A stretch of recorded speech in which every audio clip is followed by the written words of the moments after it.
Assalamualaikum warahmatullahi wabarakatuh. Selamat bertemu kembali dengan saya di Teddy Channel. Terima kasih selalu menyimak video-video yang kami kirimkan, dan mari kita bersama-sama untuk bereaksi kembali terkait persepak Indonesia yang akan disampaikan oleh GL News. Berita apa sajakah yang ada di dalamnya? Mari kita simak bersama-sama.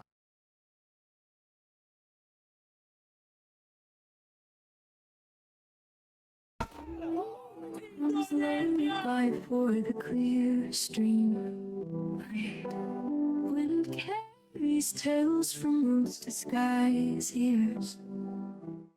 Halo teman-teman, balik lagi sama Mimi nih. Kali ini kita akan kembali mengulas liputan soal Timnas Indonesia, terkhusus soal para pemain keturunan yang mulai speak up soal hubungannya dengan Timnas. Seperti kita ketahui, program untuk menarik pemain berdarah Indonesia belum akan berhenti. Seperti yang sempat disampaikan oleh Menpora di sidang rapat bersama DPR beberapa waktu lalu, dengan beberapa nama hampir dipastikan akan ditarik di tahun 2025. Lantas siapa saja dan seperti apa komentar para pemain ini soal Timnas Indonesia, seperti Miliano yang berbicara dengan media asal Belanda, hingga Jairo yang mengirimkan DM menarik.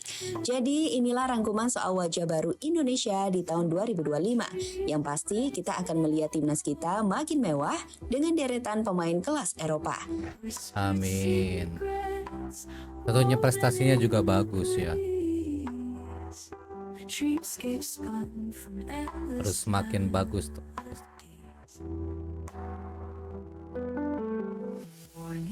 Speaks in glistening prose, river bends, mirror tells it is known. Sunrise paints hope strokes. Kalian percaya nggak sih kalau sepak bola Indonesia udah naik level? Kalau Mimin sih percaya banget. Pasalnya jika dulu kita hanya fokus untuk bersaing di kawasan ASEAN dan hanya bermimpi untuk menang di AFF saja, bersaing lawan Malaysia, Thailand dan Vietnam, kali ini kita sudah bisa bersaing di level yang jauh lebih tinggi, yakni level Asia. Rival kita pun sudah tim-tim top layaknya Jepang, Arab, hingga Australia.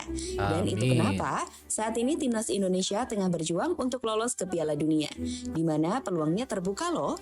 Apalagi jika melihat posisi klasmen di grup C saat ini, di mana Indonesia tengah menempati posisi 3 klasmen dengan 6 poin. Artinya jika Indonesia bisa melewati Australia, Indonesia bisa ke Piala Dunia. Nggak kebayang kan? Ini benar-benar gila teman-teman. Indonesia yang dulunya kesulitan hanya untuk bersaing di AFF, kini jadi salah satu kekuatan baru sepak bola Asia.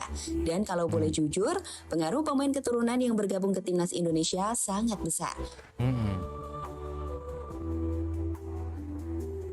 Sebelum dilanjut, silakan teman-teman untuk mampir ke GL News, channel GL News, dan silakan subscribe, like, komen, berikan support terbaiknya supaya bersemangat terus memberikan berita-berita tentang sepak bola Indonesia.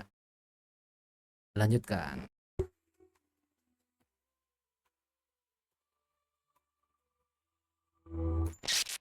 Memahami betapa besar impak yang diberikan deretan pemain diaspora di Timnas Indonesia inilah tak mengherankan jika program ini terus dilanjutkan. Dan di tahun 2025 sudah ada beberapa pemain keturunan yang hampir pasti didatangkan Timnas, seperti Ole Romeni yang bahkan sudah tiba di Indonesia di laga Indonesia kontra Jepang beberapa waktu lalu. Yang mana menurut Ketua Umum PSSI Erick Thohir, Ole diperkirakan akan menjalani debut untuk Indonesia pada bulan Maret teman-teman. Selain Ole, PSSI juga masih memiliki list lainnya. Kalian gak lupa kan dengan 7 nama pemain keturunan yang ada di meja sekjen PSSI Yunus Nusi? Di situ ada nama-nama pemain keturunan untuk Timnas U20, U23, dan juga Timnas Wanita. Sedangkan untuk Timnas Senior, beberapa nama yang saat ini tengah didekati PSSI adalah Miliano Jonathans dan juga Jairo Redwold. Di mana dua pemain ini merupakan gelandang dan penyerang yang benar-benar tengah dibutuhkan oleh skuad tim Garuda. Nature symphony, the quiet band in the stillness, hear the Mang Jairo. Bicara soal Emiliano Jonathans, pemain yang tengah tampil impresif bersama Vitesse itu baru-baru ini menjelaskan alasan kenapa PSSI menghubungi dan ingin dirinya gabung timnas. Berbicara dengan media asal Belanda yang kemudian di-repost oleh Goal Indonesia, di situ Emiliano menjelaskan bahwa PSSI memang membutuhkannya. Saat ditanya oleh reporter soal kenapa PSSI memanggilnya, dalam tanda kutip ketika pemain-pemain sebelumnya main di Eredivisie dan ia hanya main di Keukendivisie atau divisi kedua Liga Belanda. Emiliano pun menyebut, itu karena Indonesia belum memiliki penyerang sepertinya. Ia dengan percaya diri mengatakan kualitas teknik dan kemampuan menciptakan gol yang ia miliki, sehingga kehadirannya akan memberikan impact bagi tim. Hij speelt momenteel op het tweede niveau in Nederland en wordt wel benaderd door de Indonesische bond, terwijl jouw voorgangers die benaderd werden vooral in de Eredivisie speelden. Ik denk ook dat het ook qua speelstijl te maken heeft. Qua spelers. Ik ben een creatieve speler. De spelers die tot nu toe zijn aangetrokken zijn volgens mij voornamelijk verdedigers en middenvelders. Nog geen aanvaller, dus ja, ik denk dat misschien het verband legt, zeg maar. Die fiets dat ze bij mij terecht zijn gekomen. Aanvallen die wel een goal kan maken en in Nederland speelt. Bagi Emiliano, ia sih yakin jika dirinya bahkan bisa lebih baik dari pemain Eredivisie. Dan Mimin pikir Emiliano Jonathans memang layak untuk percaya diri. Terlebih jika kita menyaksikan penampilannya musim ini. Meski Vitesse tak tampil begitu bagus di musim ini, tapi ia benar-benar menonjol. Bagaimana tidak? Dari 13 laga yang telah Emiliano mainkan, pemain yang baru berusia 20 tahun ini telah membuat 8 gol dan juga 3 assist. Masih muda So, ya. meski ia masih main di divisi 2, kualitasnya sih pemain Eredivisie. Dan itu kenapa saat ini Emiliano tengah dirumorkan didekati tim top Eredivisie seperti FC Twente. Ya.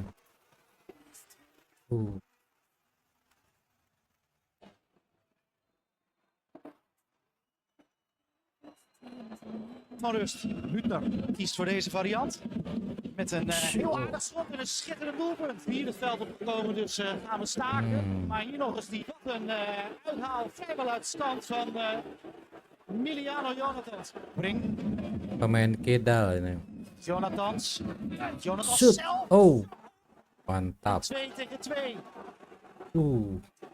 Was zijn in. Gaat die bal er heerlijk in. En staat het gelijk in de vlieglaudiseren. Tegenstander op zoek. Selain Emiliano Jonathans, nama lain yang gak berhenti untuk terus dihubungkan dengan timnas Indonesia adalah Jairo Redewald. Mantan pemain Crystal Palace yang saat ini sudah main di Royal Antwerp itu diketahui selalu mengikuti perkembangan timnas. Terbaru, ia bahkan diketahui menyaksikan laga kontra Arab Saudi saat laporan dari akun pemain keturunan menunjukkan DM dari Jairo kepada mereka. Di situ, Jairo mengatakan jika Indonesia memetik hasil yang luar biasa saat mengalahkan Arab Saudi. Saya melakukan menonton pertandingan timnas melawan Arab Saudi. Sebuah hasil yang luar biasa, menempatkan timnas pada posisi yang baik untuk mengukir sejarah pada tahun 2026. Tulis Jairo via DM sumber pemain keturunan.id. Untuk Jairo sendiri, Mimin juga masih bingung kenapa pemain ini belum segera didatangkan ke Indonesia. Secara kualitas, dia jelas mumpuni untuk meningkatkan level lini tengah tim Garuda. Apalagi kita juga butuh pemain tengah kan? Tapi di sisi lain, jika boleh berasumsi, mungkin belum datangnya Jairo ke Indonesia karena sang pemain masih dalam masa-masa pemulihan cedera.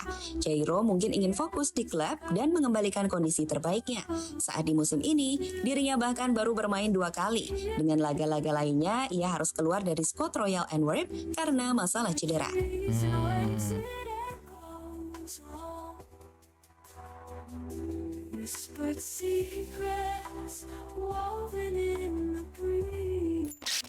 Jika pada akhirnya nama-nama yang kita sebutkan sebelumnya bisa benar-benar gabung ke timnas Indonesia di waktu yang tepat, kami pikir Indonesia benar-benar akan menyempurnakan skuadnya. Ole Romani dan Emiliano Jonathans akan membuat lini serang kita nampak jauh lebih tajam. Keduanya adalah 2 penyerang yang punya finishing mematikan, yang juga punya kemampuan individu di atas rata-rata. Sedangkan Jairo, andai tidak cedera, ia bisa jadi tandem yang kuat untuk sosok Tom Haye. Tentu saja itu akan membuat wajah timnas jauh lebih fresh dan kedalaman skuad kita akan begitu bagus sehingga mimpi kita ke Piala Dunia benar-benar terwujud di tahun 2025 mendatang. Amin. 2026 Cemimin.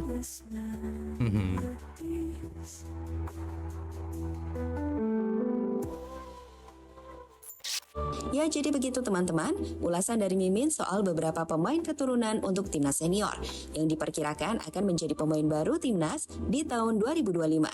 Gimana Ya. menurut kalian? Setuju dengan Mimin?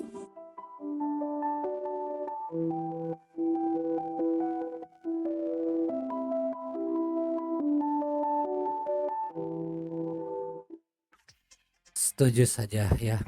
Ya, itulah teman-teman yang disampaikan oleh GN News.